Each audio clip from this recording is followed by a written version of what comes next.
बहुत महत्वपूर्ण बातें सर आपने कही है। मैं अपने दर्शकों को एक बार फिर से रोनाल्ड रीगन सेंटर लिए चलता हूं, जहां पर हमारे सहयोगी सुशांत सिन्हा मुझे मोदी जी से बात करने का मौका मिला। तो क्या बोले वो? मोदी जी ने बोल रहे थे कि मेरा उनको इंट्रोडक्शन कर रहा था, तो मुझे मोदी जी बोले कि पहले तो मैंने उनको पूछा केम छो मोदी जी। ही आंसर्ड मी इन गुजराती। बाद में हम लोग हिंदी में हमने बात की। मैं एक ही संसद हूँ जो हिंदी में बात कर संसद का मेंबर हूँ जो हिंदी में बात कर सकता है। तो हमारी बड़ी बातचीत हुई। उनको बेलगाम जहाँ से मैं आया, देखिए, हाँ, कर्नाटक में मेरा जन्म हुआ। वहाँ मैं 24 इयर्स था अमेरिका में आने से पहले। तो उनको मेरी पूरी स्टोरी मालूम थी। तो वो मुझे बोल रहे थे कि देखिए, मुझे मालूम है, और जब तुम्हारी कांग्रेस को इलेक्शन हुई तब मैं तुम्हारे गांव में था। अच्छा, जब आप यहाँ चुनाव जीते? हाँ, और तुम्हारी चुनाव जीतने की जो न्यूज़ थी वो मुझे तुम्हारे गांव में मिली, और वहाँ मैं आपके बारे में लोगों से बात की। तो वो टाइम से मोदी जी को मालूम है कि मैं यहाँ मुझे संसद का मेंबर हूँ। तो हमारी बातचीत हुई अबाउट कैसे दो देश जो है इनके संबंध और कैसे बढ़ाए। अच्छा सर, मुझे एक बात बताइए। बहुत सारे लोग ये कह रहे हैं कि जो अमेरिका ने प्रधानमंत्री नरेंद्र मोदी का स्वागत किया है जिस हद तक जाकर, ऐसा अमूमन अमेरिका नहीं करता, यूजुअली नहीं करता। क्या बतौर अमेरिकी सांसद आपको भी ऐसा लगा? हाँ, ये जो पूरा संसद में उन्हें निमंत्रण दिया गया इधर आने का, बात करने का, उनको 1 घंटा बात की उन्होंने। सब टॉप लोग आए थे। जो हमारी राज्यसभा है उसके चीफ जो है सेनेटर शूमर करके, वो आए थे। हाउस जो सदन, ये लोकसभा है हमारी, इसके जो चीफ है वो थे। सब इम्पोर्टेंट कांग्रेसमैन थे, सेनेटर्स थे यहाँ। मैं तो देखा फोटो लेने और ऑटोग्राफ लेने के लिए भी होड़ मची हुई थी। अच्छा, नॉट ओनली इंडियन लोग, लेकिन अमेरिकन लोग भी उनको बहुत पहचानते हैं। उनके बारे में मालूम है लोगों को। आपने प्रधानमंत्री मोदी जैसा क्रेज किसी और इंडियन नेता का देखा है या किसी और विदेशी नेता का देखा है? नहीं, इतना जो क्रेज है। देखिए, वो जो गैलरी है हमारी, जो सदन की गैलरी है, गैलरी में आम आदमी लोग बैठते हैं। तो गैलरी का टिकट होता है, एडमिशन टिकट। तो वो टिकट के लिए इतनी भीड़ थी और इतना डिमांड था। जैसा जब प्रेसिडेंट बाइडेन जब सदन में बात करते हैं, वो टाइम भी इतना डिमांड नहीं होता। हाँ, इतना डिमांड जो अब यहाँ अमेरिका के राष्ट्रपति को सुनने के लिए नहीं होता।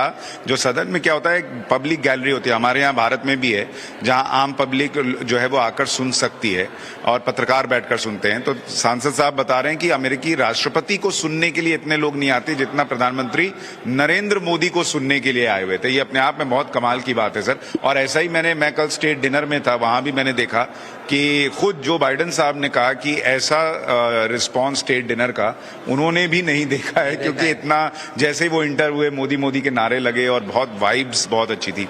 पहले ये बताइए, मैं स्टेट डिनर में दोनों नेताओं के हाव भाव पर बात करूंगा, लेकिन स्टेट डिनर में था क्या, आपने क्या खाया? मैंने बहुत कुछ खाया था। वेजिटेरियन था, मोदी जी है इसलिए। उन्होंने थोड़ा फिश भी था, लेकिन मोस्टली वेजिटेरियन था सब। डिजर्ट्स था, स्ट्रॉबेरी का डिजर्ट था, बड़ा कुछ वेजिटेरियन डिनर का, अमेरिकन डिनर, लेकिन वो वेजिटेरियन था। हाँ, सैलड बहुत अच्छा था। फ्रूट्स थे। हाँ, तो बहुत मजा आया। और कुछ इंडियन डिश भी था? उन्होंने कुछ इंडियन डिश नहीं बनाई, लेकिन उसका जो एक फ्लेवर था वो थोड़ा वेस्टर्न और इंडियन दोनों का मिक्स था। ये भी कहा जा रहा था कि मिलेट्स के, जो प्रधानमंत्री नरेंद्र मोदी आजकल मिलेट्स पे बड़ा जोर देते हैं, उससे जुड़ी हुई भी कोई डिश होगी, तो वो भी वहां पर थी क्या? मुझे लगता है कि जब व्हाइट हाउस में उनका जो प्राइवेट डिनर था वो टाइम वो डिश थी, लेकिन ये दिस टाइम व्हाइट हाउस के जो मेन शेफ है, उन्होंने एक खास डिनर बनाया था मोदी जी के लिए। और मोदी जी को आपने देखा वो खाना एंजॉय कर रहे थे? हाँ, बहुत ही एंजॉय कर रहे थे, क्योंकि जो लास्ट टाइम यहाँ आए थे तो उनका वो फास्टिंग चल रहा था वो टाइम, नवरात्र में या ऐसा कुछ आए थे बाद में, तो कुछ खा नहीं पाए थे वो टाइम। और बाइडेन को बहुत बुरा लगा कि मोदी जी इधर आए हैं, उनके लिए बड़ा डिनर रखा है, लेकिन मोदी जी कुछ खा नहीं रहे हैं। अच्छा, मुझे एक बात और बताइए। अब हम अमेरिकी संसद के अंदर खड़े होकर बात कर रहे हैं सबसे पुराने लोकतंत्र और सबसे बड़े लोकतंत्र के रिश्तों के बारे में। बतौर अमेरिकी सांसद आपको क्या लगता है, ये जो स्टेट विजिट रही है और जिस तरह से दोनों नेताओं के बीच की दोस्ती है, कैमरेडरी है, इसका आने वाले वक्त में क्या असर पड़ेगा अमेरिका पर और क्या असर पड़ेगा भारत पर? ये मैत्री तो बड़ी स्ट्रांग होना जरूरी है। देखिए 1947 से भारत ने नॉन अलाइनमेंट, बिकॉज एक तरफ रशिया है, दूसरी तरफ अमेरिका, दोनों वो जमाने में दोनों ही सुपर पावर थी, इसीलिए भारत ने दोनों देशों के साथ थोड़ा बैलेंस ऐसा रिलेशनशिप रखा था। उसको हम लोग नॉन अलाइनमेंट कहते थे। लेकिन पिछली 30-40 बरस में बहुत कुछ हुआ है। सोवियत यूनियन तो बड़ा नहीं रहा, वो सुपर पावर नहीं रहा है। रशिया का तो एग्रेशन चल रहा है यूक्रेन में, उन्होंने एक डेमोक्रेटिक जो कंट्री है उसके ऊपर हमला किया है। ये टाइम अभी आ गया है कि इंडिया को सोचना पड़ेगा कि क्या ये दोनों रशिया और अमेरिका में बैलेंस रखना उचित है, या अमेरिका के साथ बड़ी फ्रेंडशिप करके ये, बिकॉज ये दोनों लोकशाही है। रशिया का डिक्टेटरशिप चल रहा है, उसमें चाइना का फैक्टर भी है। देखिए चाइना ने भी इंडिया पे नॉर्दर्न बॉर्डर पे बहुत अटैक किया है। चाइना की ट्रेड प्रैक्टिसेस अच्छी नहीं है। तो आपको लगता है अगर भारत, जो अभी भारत का स्टैंड है कि वो रशिया के साथ भी है और रशिया के खिलाफ भी एक तरीके से, क्योंकि वो उनको समझा भी रहे हैं प्रधानमंत्री मोदी की ये युद्ध का वक्त नहीं है, अगर ये बैलेंसिंग एक्ट करते रहे प्रधानमंत्री मोदी, जो कि बहुत मुश्किल भी है, तो क्या अमेरिका और भारत के रिश्ते इसी तरह से आगे बढ़ पाएंगे जैसे अभी बढ़ रहे हैं, या कुछ दिक्कत आएगी? बढ़ जाएगा, लेकिन जितना बढ़ना चाहिए उतना नहीं बढ़ेगा, क्योंकि अमेरिका को लगता है कि रशिया का जो डिक्टेटरशिप है उसको भारत ने सपोर्ट नहीं करना चाहिए। भारत ने लोकशाही, बड़ी लोकशाही है भारत की, अमेरिका तो ओल्डेस्ट लोकशाही है। दोनों ने एक साथ काम करके चाइना को अपोज करना चाहिए, बिकॉज चाइना का एग्रेशन बढ़ रहा है। उनका ट्रेड प्रैक्टिसेस में अनफेयर ट्रेड प्रैक्टिसेस है। वो उनके लेबर के लिए अच्छा सैलरीज नहीं देते, लेबर का वर्क कंडीशन अच्छा नहीं है, उसका ह्यूमन राइट्स का इश्यूज है चाइना में, ये सब है। इसीलिए चाइना को और आगे नहीं बढ़ना चाहिए, और चाइना और रशिया ये दोनों में मैत्री फ्रेंडशिप बढ़ रही है। कि प्रधानमंत्री नरेंद्र मोदी और भारत के लिए चाइना को चुनना है या छोड़ना है, इसमें मुश्किल नहीं आएगी। उनको मुश्किल आएगी रशिया को चुनना है या अमेरिका को चुनना है, या अमेरिका के लिए रशिया से दूरी बनानी है, इसको लेकर आएगी। लेकिन आप कह रहे हैं कि रिश्ते तो चलेंगे ही, लेकिन हो सकता है उसमें गति उतनी ना हो जितनी की अभी होने की संभावना दिख रही है।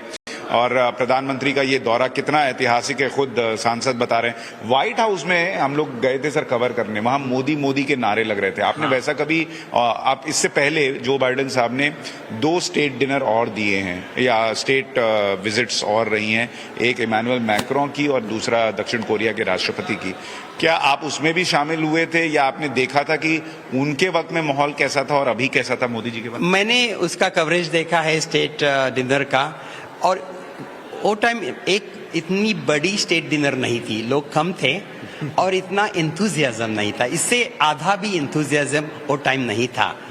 अच्छा, एक चीज और बताइए कि जब ये जॉइंट सेशन खत्म हो गया और उसमें कई बार अमेरिकी सांसदों ने खड़े होकर ताली बजाई, फिर फोटो वगैरह खिंचवाया, बहुत तारीफ हुई, जब आप लोग बाद में अमेरिकी सांसद मिले तब आप लोगों की चर्चा क्या थी, लोगों का रिएक्शन क्या था मोदी जी के संबोधन को लेकर? बहुत मेरे सांसद जो है उन्होंने मुझे कॉन्ग्रेचुलेशंस बताया। अच्छा। कि आपके देश के प्रधानमंत्री यहाँ आए, आपको कैसा लगता है? उन्होंने मुझे बोला कि उनका जो भाषण था वो बहुत ही इंस्पिरेशनल था, ऐसा मेरा अमेरिकन संसद ने मुझे बताया। और वो मुझे पूछ रहे थे कि आपको कैसा लगा? अच्छा, एक चीज और कि अमेरिकी मीडिया में भी हमने देखा कि बहुत कवरेज रहा है प्रधानमंत्री नरेंद्र मोदी को लेकर। न्यूयॉर्क टाइम्स, वॉशिंगटन पोस्ट, सब जगह जो है वो फ्रंट पेज पे खबरें छपी। क्या इसी तरीके का रिस्पांस अमेरिकी मीडिया में दूसरे मेहमानों को मिलता है? नहीं, इतना कवरेज नहीं होता है और इतना रिएक्शन और इंटरेस्ट नहीं होता है। तो प्रधानमंत्री, बिकॉज इंडिया अभी 5वीं इकोनॉमिक पावर है, थोड़े दिन में तीसरी बड़ी पावर होंगी, तो ये सब इसका ख्याल है. People are realising, American government Biden साहब को मैं मालूम है, इसीलिए इंडिया के बारे में लोगों में ज्यादा महत्व है. एक आखिरी सवाल पूछकर मैं आपका धन्यवाद करूंगा, आपने अपना कीमती वक्त दिया, कि आप 1979 में अमेरिका आए थे. हाँ जी. तब आपकी उम्र क्या रही होगी? वो टाइम मेरी उम्र 24 थी, 24. मतलब आप यंग थे और व्यस्क थे, समझ सकते थे चीजों को. हाँ. आप 79, 80 और उसके बाद यहाँ बैठकर 80s, 90s का जो इंडिया देखते थे, हाँ. और आज का जो इंडिया देखते हैं, उसमें आपको क्या फर्क दिखता है? देखिए, वो टाइम तो इंडिया को लोग देखते थे as a underdeveloped country, third world country. India के बारे में बोलेंगे तो उधर की पावर्टी, इधर के जो पीपल, लोग सोचते थे कि हाथी और बैल और सिंह रास्ते में चलते हैं. इंडिया के बारे में लोगों को बहुत कुछ मालूम नहीं था. लेकिन आज क्या हुआ है कि India has become economic super power, और इससे इंडिया में जो यंग पीपल का ग्रुप जो है, दैट पावर बहुत है उनकी यंग पीपल की. और आईटी क्षेत्र में, नया टेक्नोलॉजी में इंडिया बहुत आगे है. इस सब बातें का अमेरिका को बहुत अभिमान है, और उनको जरूरी लगती है अभी कि भारत के साथ अच्छा संबंध होना चाहिए, मैत्री के संबंध होना चाहिए, इक्वल तरीके के संबंध होना चाहिए. जब मैं सड़क पे मिलता हूँ या बाहर भी ऐसे लोग मिलते हैं एनआरआईज, वो कहते हैं मोदी जी के आने के बाद ना, जिस जिस देश में वो रहते हैं वहां पर उनको लेके लोगों का जो नजरिया था वो बदल गया, थोड़ी रिस्पेक्ट और मिलने लगी है. आपको भी ऐसा लगता है बतौर सांसद कि अब आपको बाकी के सांसद थोड़ा ज्यादा अहमियत देते हैं? हाँ, क्योंकि लोगों को ही पता चल रहा है कि इंडिया क्या चीज है. मोदी साहब ने अपना भाषण में भी बताया कि इंडिया में 850 मिलियन स्मार्टफोन्स हैं. इंडिया में जितना ट्रांजैक्शन हो रहा है दुनिया में नहीं हो रहा है. 40% दुनिया का ट्रांजैक्शन जो है, फाइनेंशियल ट्रांजैक्शन, वो भारत में हो रहा है. ये सब लोगों को अभी समझ पड़ रहा है. मोदी जी ने बहुत अच्छा काम किया, भारत के बारे में बात की, भारत की कहाँ आगे जा रहा है, क्या अचीव कर रहा है, ये सब मोदी जी ने बहुत अच्छा उनके भाषण में उन्होंने बताया. Thank you so much sir. और अमेरिकी सांसद श्री थानेदार को आप सुन रहे थे, जो इकलौते अमेरिकी सांसद है जो हिंदी बोल सकते हैं और 3 बार प्रधानमंत्री नरेंद्र मोदी से मिले हैं, और तमाम अमेरिकी राष्ट्रपतियों से उनके बहुत प्रगाढ़ संबंध रहे हैं. और वो खुद कह रहे हैं कि जिस तरह का रिस्पांस अमेरिका में प्रधानमंत्री नरेंद्र मोदी के दौरे को देखने को लेकर मिला है, जिस तरह से अमेरिका ने नरेंद्र मोदी का स्वागत किया है, ऐसा पहले उन्होंने भी नहीं देखा. और उन्हें पूरी उम्मीद है कि ये रिश्ते भारत और अमेरिका के बहुत दूर तक बहुत मजबूती से जाएंगे.